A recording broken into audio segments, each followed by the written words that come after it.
First of all, this is a dataless presentation. They're, Some students will be happy. what's that? Some students will be happy because... you better not because miss anything. If anybody goes to sleep and bangs their head on the table, I'm going to be angry. Anyway, and I'm not a reclamation expert, and I'm not really what you'd call a wildlife biologist. I'm a mouse trapper. But I've consulted with reclamation people from one end of the world to the other end of the world. And did I talk about Italy? I didn't there. Anyway, so that's a title. Now, why do you worry about wildlife? Several reasons. Number one, the laws require it. And then wildlife can help reclamation, and if you're not careful, it can inhibit reclamation.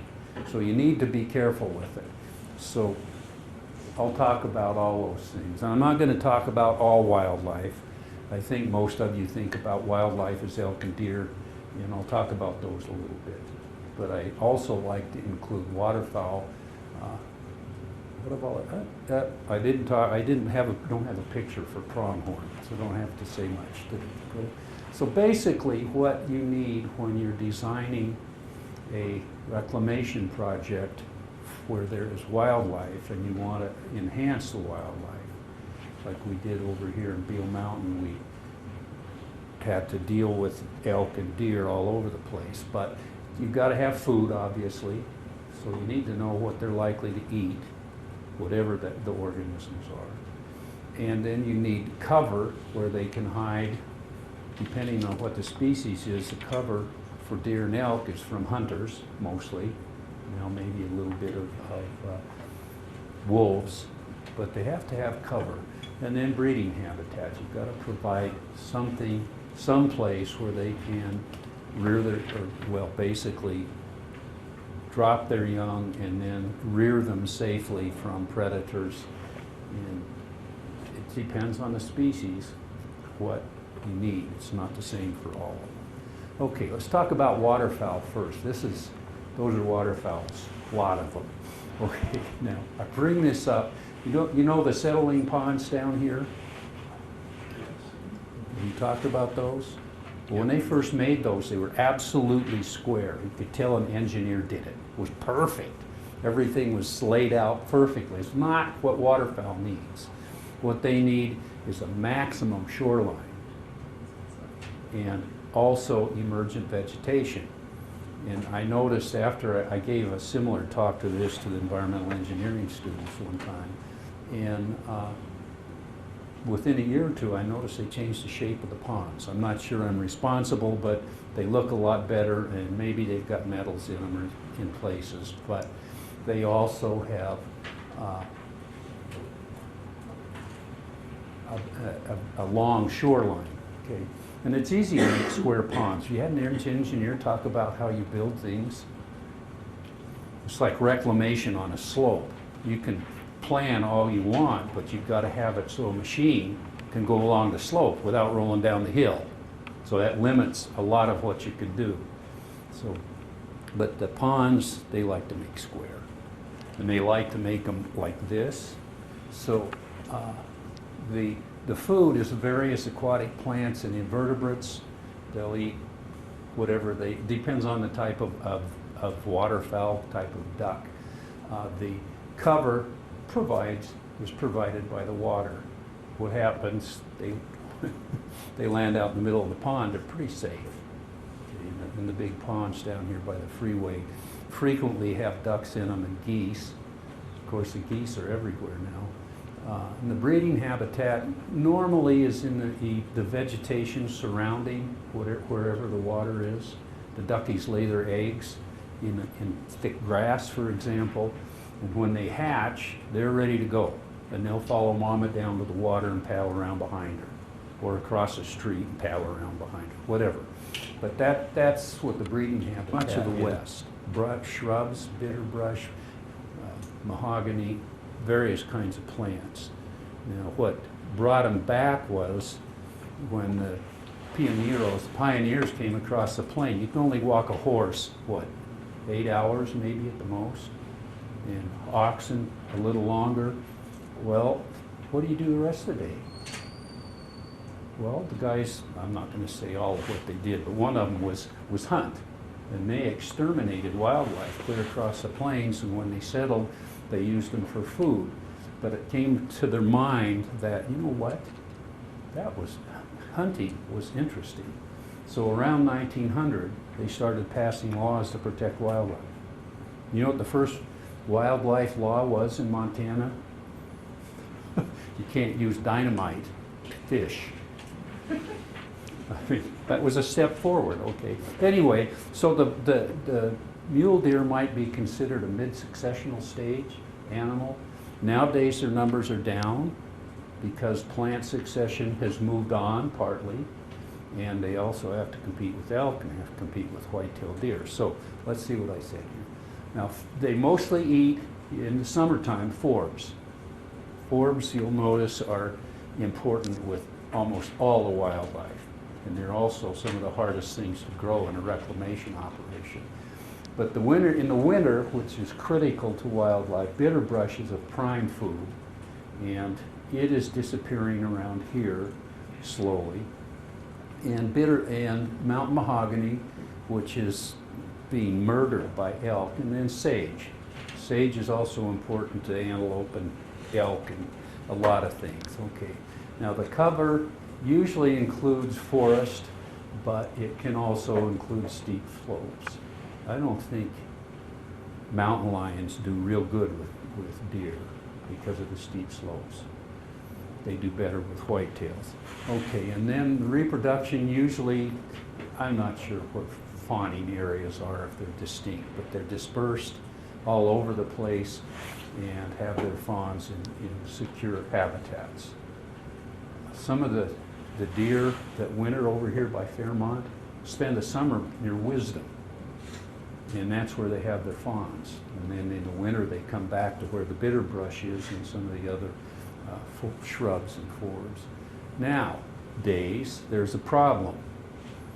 Now that maybe it's because we're range managing better or whatever, but the Doug fir, you all know what Doug firs are, conifer trees. They're coming down off the mountain. We had a senior student thesis done out here by Fairmont. She had pictures taken in the late 40s, I believe, the 50s, 60s, and 70s, and if you made a movie out of it, you could just see the Doug fir coming down the mountain into the bitterbrush habitat and the sagebrush habitat. So much of the mule deer habitat now requires, if they want to keep it, that they thin out the Doug fir on the lower altitudes. And various places where Fish, Wildlife, and Parks has jurisdiction, they're cutting the little trees down to make sure that they don't continue to grow and interfere with the mule deer habitat. I don't know, for one thing, I'm not sure what natural used to be. If you want to read an interesting book, read 1491. That's what was here before Columbus got here. There were millions of people on this continent. And they had farms and hunted and did all kinds, and logged all those things. So wasn't as what we consider pristine. It was always disturbed to some degree. But the Europeans really, really know how to disturb things. Okay, prime at it. Okay, now white-tailed deer basically invaded this part of the state in my lifetime, coming up the river valleys. Okay, and they're super abundant partly now because they occur in agricultural areas and private lands. It's a nightmare for the game managers to try to manage. And again, shrubs and forbs, and the shrubs are mostly willows because they live in the riparian areas. And if any of you have ever hunted whitetails, you take one look at them and they're gone in the willows, like that. All you see is that flag, they're gone. Okay, and then the fawns are born in the dense riparian willows where it's safe. Now, moose. Moose, I don't know if you're ever going to get a chance to reclaim for moose, but they live in riparian areas. If you're working on creeks, you increase the willow concentration, you're likely to end up with moose. It's like this creek down here, and those willows are going nuts down there. There's deer in there. I haven't seen a whitetail yet, but the moose might come up the creek at some point. We'll see. They're not as abundant as the other animals. But then the food and cover basically revolves around willow, riparian willow habitats. All these animals, by the way, will eat some conifer, but it's got to be mixed with other kinds of vegetation. They're ruminant. Do you realize they're ruminants? They have chambered stomach. They spend the early mornings and late evening cramming their first stomach full of food. Then they go hide, and then they regurgitate it, chew it, and mix it up with bacteria and run it through their digestive system. It's an efficient way to stay away from predators. Horses do it differently, but we're not talking about horses. So, but if they have enough forbs and shrubs, they can eat some of the vegetation off of the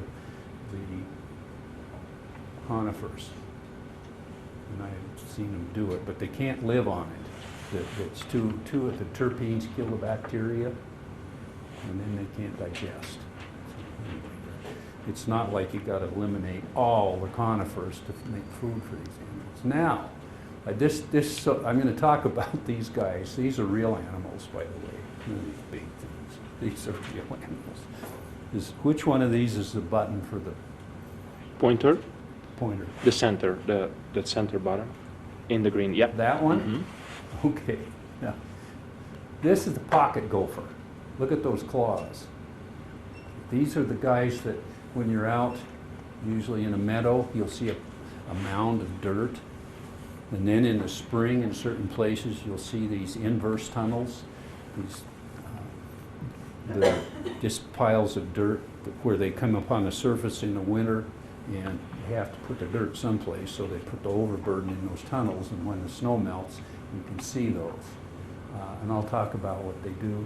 And these are even better animals. Those are voles, the genus Microtus. That makes you, so you know I'm really smart. I know some generic names, okay? But that Microtus otis refers to ear, micro means small. And when you catch these little buggers and you keep them from chewing you up, you can barely see their ears. Okay, that has nothing to do with reclamation, but that's what the name is. Now here is the real animal. This is a deer mouse. Amy and I have handled and bled thousands of them. Could you tell us like what the size is for these animals? Yeah, they're about that big. Yeah. Pocket gopher's about like this. They're like 8 inches or something? Yeah. And a vole depends on the species, and it depends on what the population is. If it tracks and trying to grow this stuff. And it worked in some places, but if there were many deer around, it didn't work. So I'll tell you what I told them they should do. Nobody ever does what I tell them to do, is to not necessarily plant the bitterbrush like that, but when you have skeletons of dead trees, that's where you want to plant the bitterbrush. So it grows up and the deer can't get to it. It's like the aspen in Yellowstone trying to grow. A good place to look for them is where those trees have fallen down and the elk can't get into it, and the aspen come up just fine. You just have to impede what they're doing. And then after time, if the plant gets big enough, it's okay. But if you make an artificial enclosure around bitterbrush, they'll get really big, and what you notice, they quit growing right at the edge of the fence. Somebody came along and ate it. But I think a dead tree would work just fine. Now, voles, these are the previous botanist in our department had a contract to monitor some reclamation up here on the hill, which they've now taken away. But whoever designed it, he didn't design it, he monitored it. Planted grass all over it, stabilizes things. Grass can grow really well and it stabilizes the soil. But then he planted trees in it. And he told them, trees don't grow in this stuff. And I told him, you know what? If you plant trees in there, the voles are going to kill them. And then that was at MR. And sure as hell, those trees, they spent a lot of money putting little trees in. And it took about 1 or 2 winters, and the voles killed the trees. Also, the deer chewed them to pieces. Do you know about the Alberta tar sands? You know, the big controversy over the pipeline. They want to run that crap down through the countryside. Well, they have huge tailings ponds, and it's mostly what settles out is sand. And they build a berm and they fill it up, and then they build another berm and they fill it up, so it goes up in steps. Like if this is the Athabasca River down here, up here is this tailings pond and these various steps, and this is all full of sand. This is sandy, and it's not nearly that steep, but that sand is extremely erodible. So what do? They planted grass on it, and it stabilized it. But what they wanted was a natural habitat. On either side of this tailings pond, basically boreal forest, aspen, and and shrubs on either side, and they were hoping to plant the trees in there, and they did. They hired all these little high school kids to come out and planted thousands of these aspens, stuck it in the grass, in the sand. Well, come springtime, the voles had killed every single one of them, girdled them, killed them. So what do you think they did? They tried poisoning them, for God's sake. You're going to poison mice in the wild? Give me a break. Anyway, guess what? That didn't work. And finally, they consulted with somebody that worked on microtus a lot, and I said, what the hell do you think was going to happen when you make perfect microtus habitat? Dense grass. So what we talked them into is putting on these slopes erosion mat, no vegetation, and planting the trees in the sand right away. Within 5 or 6 years, those aspen were 12 feet tall. The voles would not go out there, I think. Well, and then once they get big enough, the voles can't do too much damage. So we were real proud of that, and I don't know what they're still doing. And then pocket gophers. Remember the little dark guy on the side? Well, I worked on a project in the oil shale region of eastern Colorado, and they had retorts. You know what a retort is? Come on, you guys, don't you know anything? Anyway, they would burrow down into the oil shale and then touch it off and heat it up. They'd fracture the oil shale, and then they'd heat it up by burning some of it. And then they had this, and then it'd expand, and they had this horrible, toxic, salty overburden they had to deal with. And so they made some, like they did up here, they covered it. They built a little pit like this, and then put the overburden in it and covered it with, I think, maybe this much, what you might call soil, and planted, mostly grass on it, but other kinds of things, as I remember. Do you remember what all was on those things? Well, whatever it was had deep, good enough roots that the pocket gophers came in from the sagebrush and started living on the roots. Well, they burrow, and you've seen those mounds that they create. Well, there's a burrow went clear down into the overburden, and what it did was create a capillary tube, and that stuff, the nasties capillary right up to the top and all over the place. So after a couple of years, you'd see these nice looking things, but they had these dead white spots all over them. So you got to be careful. There's pocket gophers around, and they will eat other kinds of plants. They do some good things too, and I'll talk about that. And then this one is, I don't have a picture of a chipmunk. How can I not have a picture of a chipmunk? You guys know what chipmunks look like. Mostly what we've got running around here are golden-mantled ground squirrels. But they found where they were trying to seed bitterbrush that one chipmunk, this is where they drilled it. You talked about drills. You mean drills? Huh? Drill seeding or drilling them in? No, drill seed. Yeah. That's what they did. They found that one chipmunk could gather up a kilogram of bitterbrush seed in one day, haul it away and cache it someplace. Whoops. And that happened in Alberta tar sands too, where they tried to seed the forest. They were just feeding deer mice. It was quite funny, I thought. Okay, now, what have I got here next? Now, there are some things that can promote reclamation.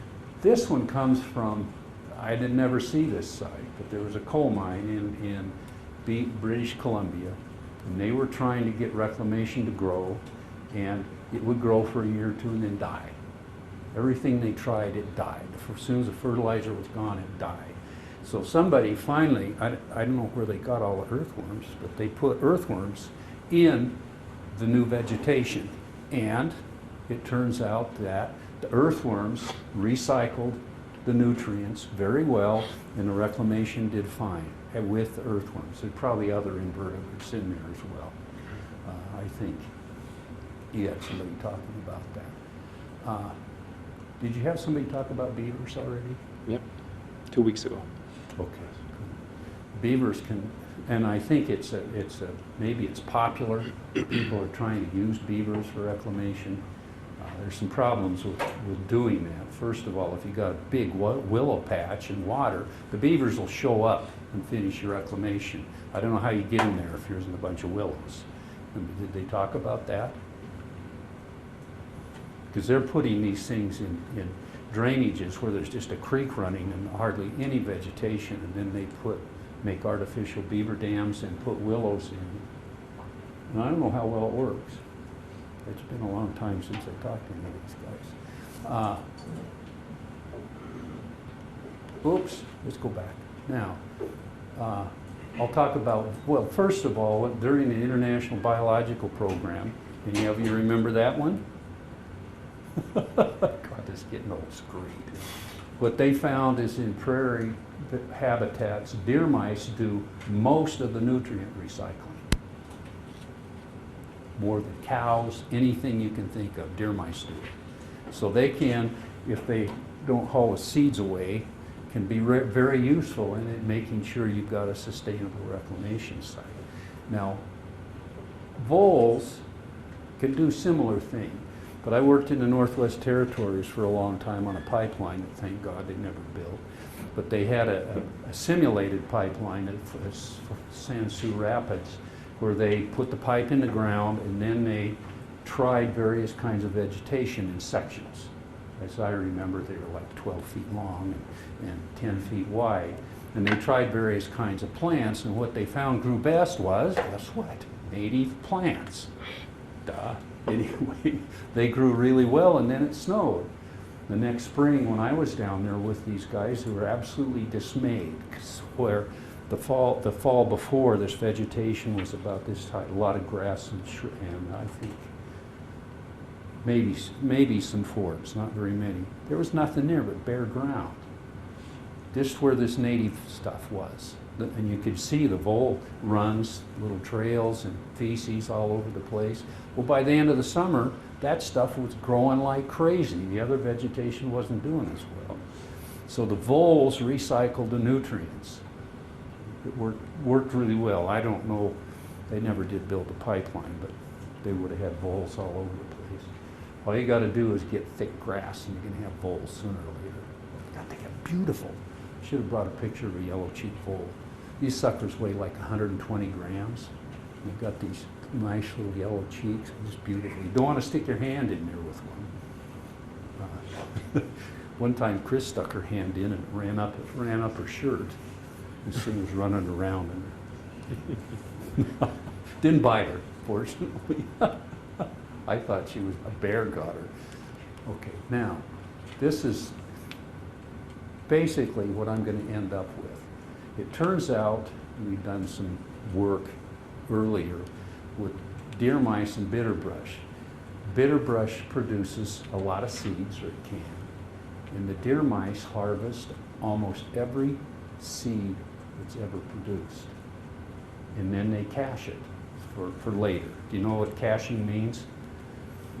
Usually in some kind of a burrow, basically. And they cache the seed for later use, and if they forget where they cached it, the next spring the bitterbrush grows from those seeds.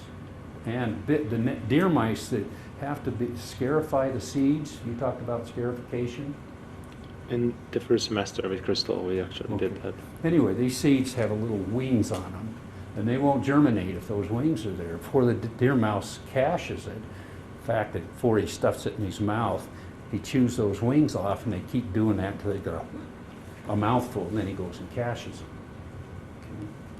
So the trouble is, most of the time, they remember where those caches are, and so that you don't get much regeneration of bitterbrush in most cases. So what did I say here? So what I came up with was an idea to use deer mice to plant bitterbrush seed. So you got to trick them, so they don't know or they can't remember where they put their seeds. Have you ever seen God, it's awful what they use for poisoning ground squirrels? God, you guys haven't seen anything. Anyway, what they do is take 3-inch plastic pipe and make a thing about this size with a T in it. And they fill it with poison. Ground squirrels go in. That's because if you spread it around on the ground, you kill all kinds of things. I think it's stupid to try poisoning them. But my idea is you fill these things up with bitterbrush seed late in the season, and let the deer mice pack it away. And then as soon as they're empty, you fill it with oatmeal. Quaker oats will do. And they'll start eating that and caching that. And so you just basically dilute their memory as to where they put these things. And my feeling is that you'd be really successful in getting new bitterbrush to grow. Of course, the ground's got to be right. You can't have a bunch of grass and some of the other things. But you can't drill or seed in gravel or rocks.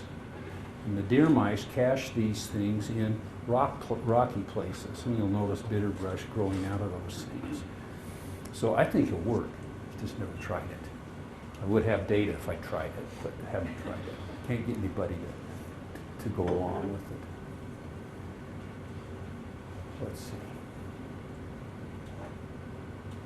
And I don't know if that would work up here or not. That might be a good place to try it in some of these sites. Go in and round up the crested wheatgrass, put some rocks in there, and let the deer mice do it. I don't. Did you ever trap on these caps, Amy? Except down on Silver Boat. Yeah.